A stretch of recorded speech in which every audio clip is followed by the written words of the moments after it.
Welcome to the Hudson Show. Coming up, Robert Downey Jr. may be returning to the role of Iron Man. Plus, why Caitlin Clark losing might be a good thing. All that and more on the way next.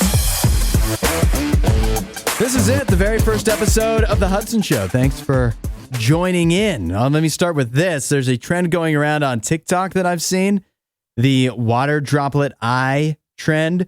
Basically, you put your phone with the camera facing up, but you have to put the phone flat on a table. And on the camera, you put one single droplet of water. It makes everything else kind of fuzzy. But if you put your eye right up close to the camera, it can focus in much better on a close-up of your iris. It's pretty cool. I haven't tried it personally myself, but it is a cool effect. It had me thinking, though. I was thinking that you can compliment, I feel, anybody on their eyes. It's the easiest thing to compliment someone on, because think about this. How many people do you know that just have ugly eyes? Like, what does that even mean? I don't think that people with ugly eyes exist. If I said, think of somebody with ugly teeth, think of somebody with an ugly nose, an ugly, like you could probably picture somebody in your mind. But eyes, like who has the ugliest eyes of anyone you know? I don't know that I can think of anybody that has notably ugly eyes in my book, which means you can compliment anybody. If somebody's getting down around you, they're like, man, just things aren't going well for me. Nothing's going my way. You just, well, you got nice eyes, and it's true. But then again, if somebody compliments you on your eyes, does that mean it's a hollow compliment?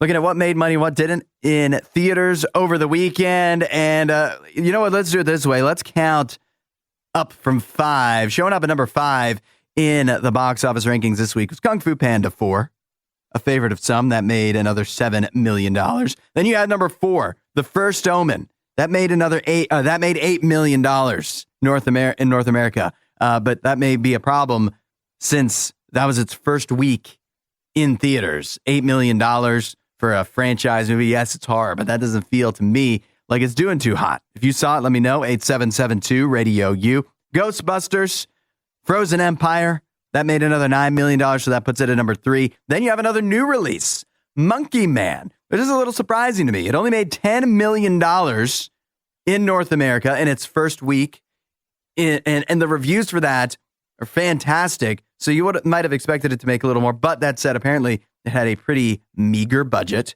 so maybe still considered a success. And then at number 1, by a long shot, you have the movie that I actually also went to see this weekend, and that is Godzilla versus Kong, The New Empire, that made another $31 million, which, not too shabby in week number 2. Let me know what you thought of it if you saw it at 8772 RadioU, but I'll tell you this, I saw it over the weekend, and going into it, the reviews not exactly were glowing, but they would all say something along the lines of, it delivers on the monster action, but not much else. And to the people who say that like it's a negative thing, I ask you, what much else did you want? Because Godzilla versus Kong, I'll tell you, a lot of the movie takes place in Hollow Earth. So just by definition, then you're going to get a lot of monsters for a majority of the movie. And you think about it, I mean, there are some exceptions. The Godzilla movie, they actually got this whole franchise started back, I think it was 2014 or something. That didn't have much Godzilla in it. It was still a good movie. But by and large, if you're going to see a monster movie, you don't want to see a whole bunch of mumbo jumbo trying to explain what the monsters are doing, why they're angry, why they're fighting or whatever. You don't want to see human stories about people falling in love or having children or, I don't know, arguing over politics or whatever, because that's what's a lot of times what they fill it with. You want to see Godzilla and Kong and whatever other animals, crazy creatures they can devise and come up with and animate to put in this movie. And that's what it was. It was like, I'll put it this way. I kind of had to go to the bathroom for the entire movie, but I was waiting for a time where I didn't think there was going to be a cool monster fight coming up soon. And there was never a time where that happened. I wound up peeing my pants. But no, it was a very good movie. If you want monster action, if you want people talking, there was like 5 lines in the whole movie. That's, in this case, the way I like it. A big weekend in women's college basketball. The Final Four has concluded. The champion has been crowned. South Carolina completes an undefeated season, with an epic game in the championship game yesterday, defeating Caitlin Clark and Iowa. And I feel like it's a little sad that South Carolina completes something incredibly impressive, a undefeated season in women's college basketball. And yet it does feel like they get a little overshadowed just because of the fact that it was over the biggest name in women's sports right now, Caitlin Clark. And it feels like more of the story is her losing than the big accomplishment they made. But then again, it feels like Caitlin Clark, I mean, she just broke the scoring records. She set all kinds of records, and all of that feels more rare, oddly enough, than an undefeated season in women's college basketball. But I think there's some good news that comes from this, and that is now there's a debate. And one of the best things about sports is when you can have debates. If it's just an open and shut case, it makes it a whole lot less interesting. But now in women's college basketball, now you have a debate that everybody feels like they can wade into. Can Caitlin Clark be considered the greatest women's college basketball player of all time when she never won a championship?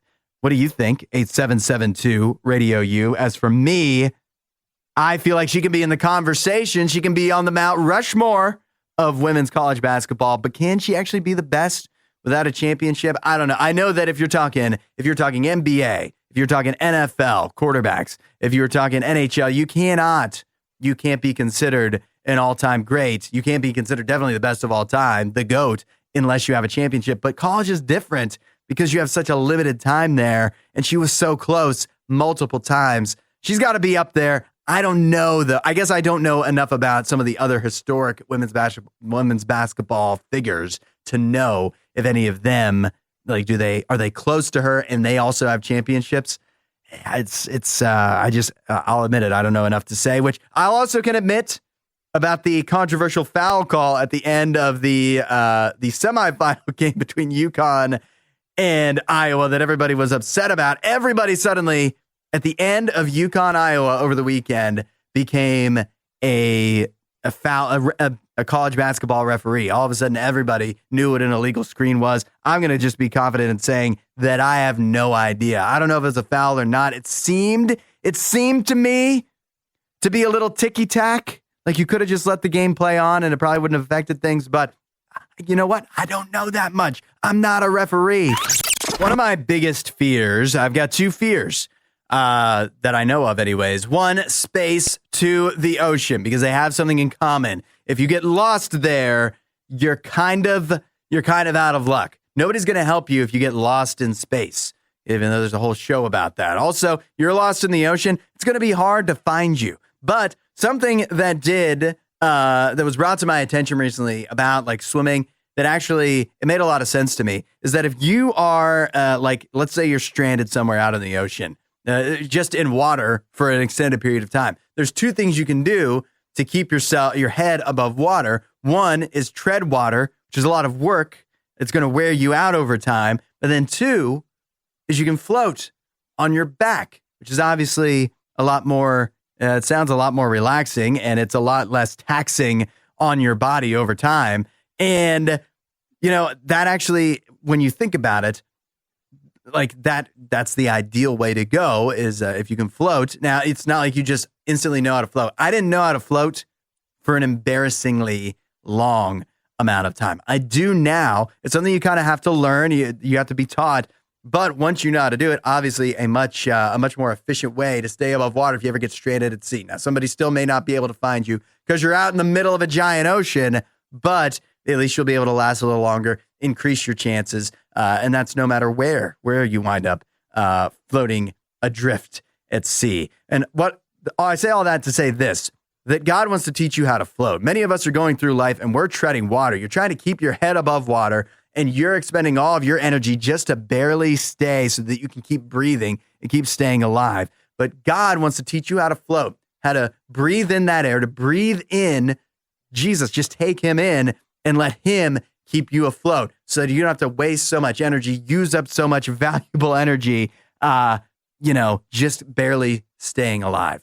Jesus wants to keep you afloat, to carry you through life so that you don't have to waste so much energy just barely getting by. If you want to know more, first of all, start talking to God. Say, hey, Jesus, I want that. I'm treading water. I'm wearing myself out. I need some help. So the question is, because I experienced this over the weekend. If you've got people coming over and you know what time they're coming over, you know when you're expecting them and everything is ready to go, do you just sit there and watch and wait for them and meet them at the door like you knew they were coming the whole time? Or do you either just not care and actually just go about doing other stuff until they show up?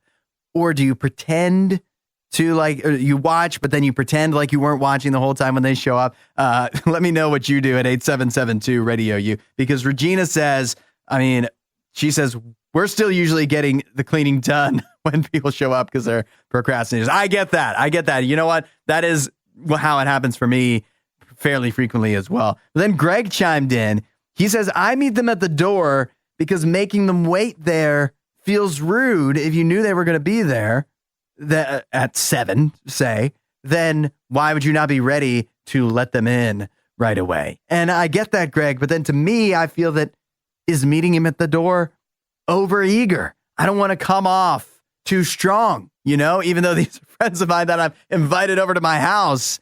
I don't know if it just feels awkward to me. But you know what? I don't think it's the act that is awkward. I think I'm just the awkward one. I think that no matter whether I met them at the door or whether I make them wait there, it feels like it's going to be awkward for me either way. That's just internally how I'm going to handle it. The other thing is, does it matter when they arrive? If they're late, then I guess you should make them wait, right? Because they made you wait. Some good thoughts from Emily. She says, and I feel this. She says, typically I'm bum rushing them so the dogs don't bark, that is, as a dog owner, that is true. So if you're the dog, the first thing I do when I see the guest pulling up, put Saphira in the bedroom, keep her away because she will bark and she will be altogether too excited if she's there when they actually arrive. But then this is good from Laura. She says, hosting is about making your guests feel comfortable, which is why I shouldn't host. But she says, be on your way to the door so they get there, they know they're welcome, and they don't have to wait at that time. But don't make them uncomfortable by watching them walk up. I like that. Make them feel comfortable. That's the best thing you can do is let them know they're welcome as soon as they arrive, as soon as it's possible. So hopefully, you know what? I feel like Laura just helped me a little bit. Hopefully she helped some other awkward folks out there as well.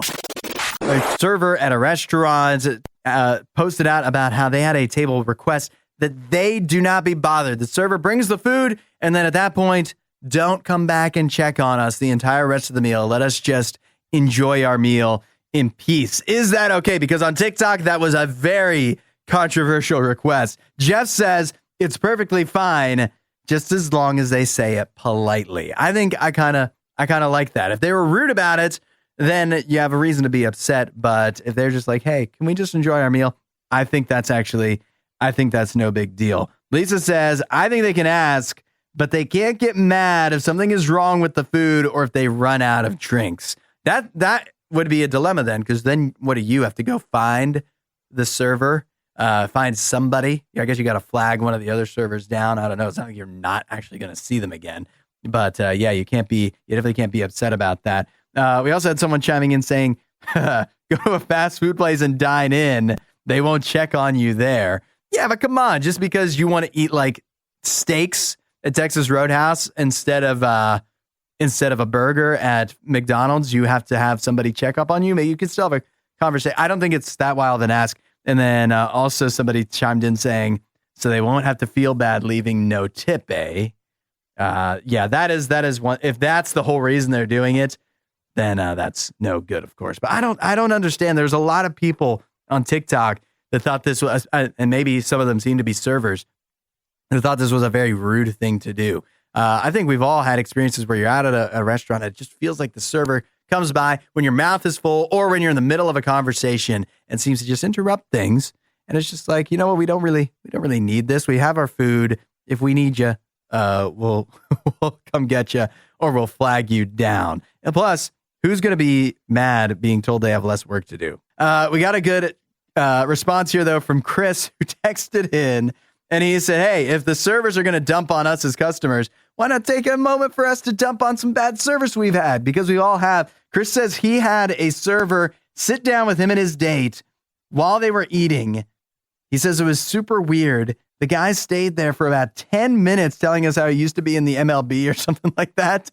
Chris, it sounds like he was trying to steal your girl. But I mean, no, I've never had that on a date, but I have had similar experiences where you get a server and I'm all for them being personable, but they go too far. They are just over there constantly talking to you, telling you personal stuff or whatever, giving you advice that you didn't ask for. Very, very strange. You just got to know as a server, you got to know your boundaries. The best one I ever had was at TGI Fridays in Key West. Why did I go to TGI Fridays in Key West? I don't know. But the server we had was clearly testing out his comedy routine on us.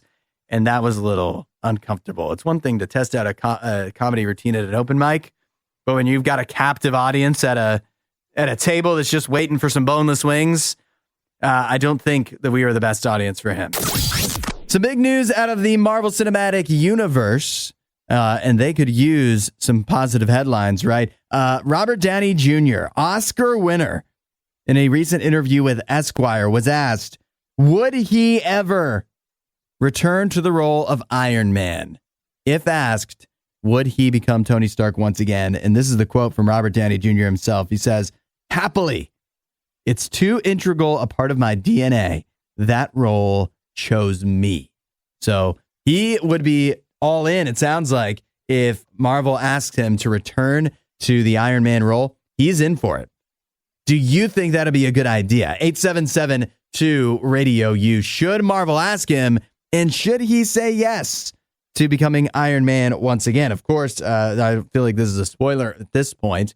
The Iron Man character died at the end of Avengers Endgame. So can you really bring somebody back like that? I guess the answer is clearly yes, because Wolverine is back in Deadpool 3 when that comes out later this year. So I just don't know. If we're just bringing back all of these Marvel characters, these superheroes, after we've watched them die, it feels like the deaths are going to continue to mean less and less. And one of the things that was great about Avengers Endgame is that death was so impactful. So if they're just going to erase that, then it's going to make you question every single possible death that could go forward any moment. How important actually is it in these movies if it can just be erased in the future? Benjamin chimed in. He said, I cannot see anyone else being Iron Man. With him being dead, it makes it hard, but Marvel is good at making loopholes. It is true. That is a great point, that you can't, like, in superhero movies and in the comics, they often will have other people fill the role. We're obviously seeing that with Captain America and some other characters in the Marvel Cinematic Universe. But you're right. Anybody else trying to fill Iron Man's shoes, trying to portray Iron Man in a different way, it wouldn't feel right. It's got to be Robert Downey Jr. And then you have Weiston, who chimed in and said the Avengers could probably figure out a way to manipulate the time stone to bring back the dead or rewind death. And Weiston, and Benjamin too, he said there could be loopholes. I know that they could do that. It's a movie. They can do whatever they want. It's not real. He's not actually dead, but I don't want them to because that would feel like it just ruins everything. But then again, if they did that, that would be pretty cool, though. When you think of exchange students, you probably think of going to a different country, living with a different family that possibly speaks a different language. But with the American Exchange Project, they actually are sending exchange students around the United States. I actually think this is a great idea, especially, you know what, this is especially important in an election year. What they do is they send students from red states to blue states and vice versa. They'll also send students from rural areas to big cities and vice versa. And I think that's important. In the United States, we have it's a diverse country. It's a big, diverse country. And what can happen is you get in your little bubble, especially when you're growing up, everything is one way. And the other aspects of the country you only see on TV or on TikTok or whatever. You don't see, you don't actually interact with the people that you think you know what they're like. And so this is actually a hands-on way where people can experience what it's like in different parts of the country. I think that's actually a great idea. I think it would help us out a lot. So I'm glad that they're doing this, the American Exchange Project. And hey, don't we all know a few adults that could probably benefit from this as well, you know?